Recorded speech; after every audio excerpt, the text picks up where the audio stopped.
Meu caro Andreasa, como é que você viu as últimas declarações do presidente Bolsonaro e do vice Hamilton Mourão a respeito das manifestações antirracistas que já aconteceram e que estão marcadas para acontecer aqui no Brasil? Bom dia, Andreasa. Bom dia pessoal.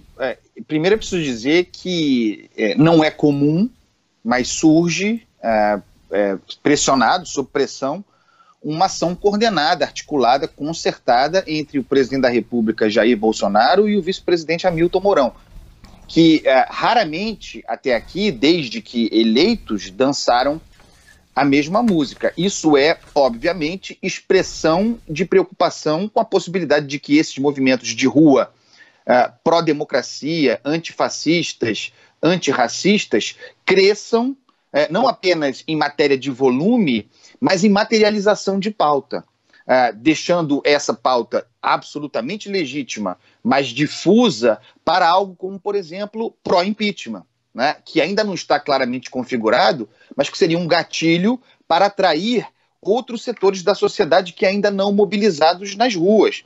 Isso considerando a perspectiva de que em breve, com a Covid-19 sob relativo controle, as pessoas possam voltar à rua. Então, da parte do vice-presidente Hamilton Mourão, muito me surpreende que as pessoas estejam surpresas com o comportamento dele, que tenham acreditado no Mourão paz e amor, que ele mesmo vendeu para fazer oposição ao presidente Jair Bolsonaro, ou para antagonizar com Jair Bolsonaro depois de eleito.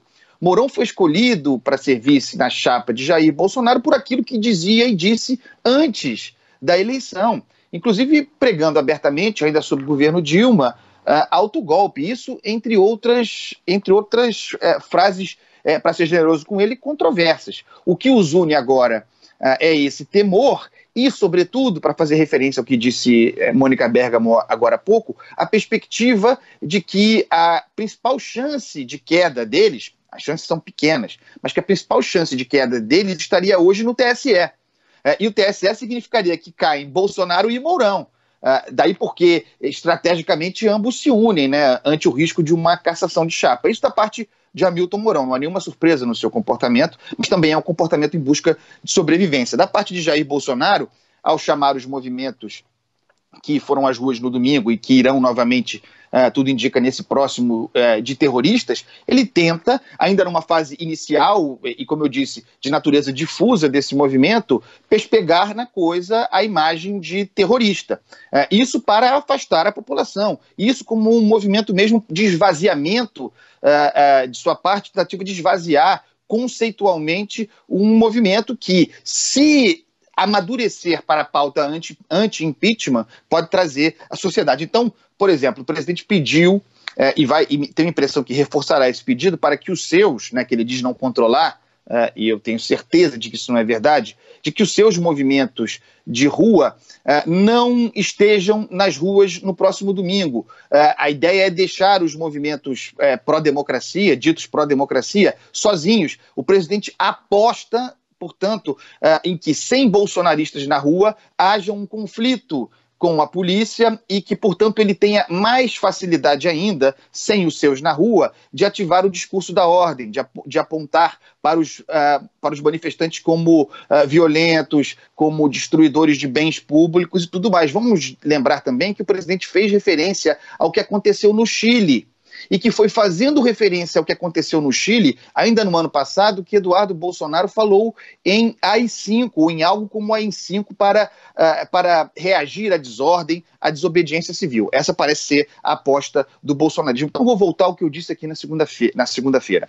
Para que esses movimentos, sem fazer juízo de valor, para que esses movimentos que se dizem pró-democracia, antifascismo e antirracistas, essa pauta urgentíssima, para que eles conquistem a sociedade, para que eles atraiam a sociedade, eles precisam se mover, ou precisariam se mover para uma pauta concreta. E pauta concreta é pauta que tem liame institucional, que dialoga com a instituição. Precisaria, portanto, incorporar, para ter concretude, para ter atração, sem fazer julgamento de valor, sem pedir isso ou aquilo, apenas fazendo uma análise aqui, precisaria incorporar uma bandeira como a pró-impeachment.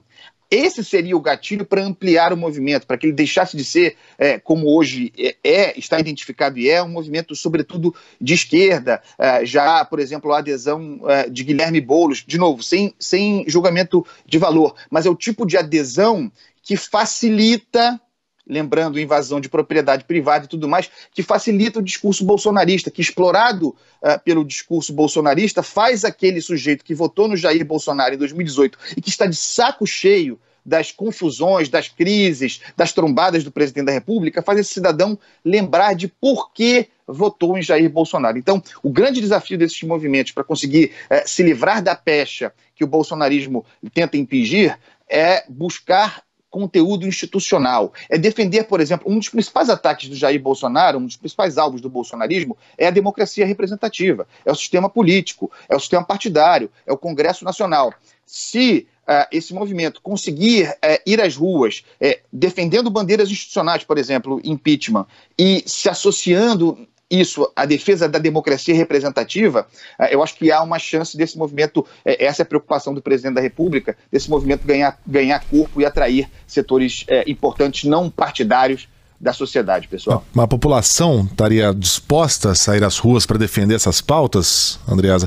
Eu fico com a impressão que o brasileiro comum está cansado de ter que ir para a rua toda hora para defender algum tipo de pauta política, alguma ruptura, que o brasileiro está em busca de alguma normalidade. Você não tem essa impressão, não? Megali, eu tenho, eu concordo com você. O que eu estou dizendo é que se esse movimento quiser ter alguma chance, terá de fazer isso, terá de buscar âncoras institucionais que mexam com a memória do brasileiro, que infelizmente se acostumou com a cultura do impeachment. Enquanto forem pautas difusas, de reivindicação de democracia e de virtude para si, todo mundo vai dizer que também é democrata e antifascista, inclusive os próprios bolsonaristas, né? Então é uma briga ruim. E outra coisa, é uma impressão, é um sentimento ruim que eu tenho de que a gente pode descambar nas próximas semanas, sobretudo com o afrouxamento dos isolamentos sociais, para algo como um clima de briga de rua, de rinha de galo, de pancadaria, de grupos, de tribos se medindo na rua, no braço. Eu acho que o cenário está muito perigoso. Por isso, ainda mais importante que bandeiras de manifestantes sejam bandeiras institucionais, né? Que preguem soluções institucionais. Eu tenho muito medo do caos, da anarquia, da anomia, porque, como eu já disse aqui e repito, é o tipo de cenário que serve de gatilho para quem procura razões para golpe. De fato, a coisa está bem tensa. Andreasa, um beijo para você, até amanhã. Até, pessoal, beijo.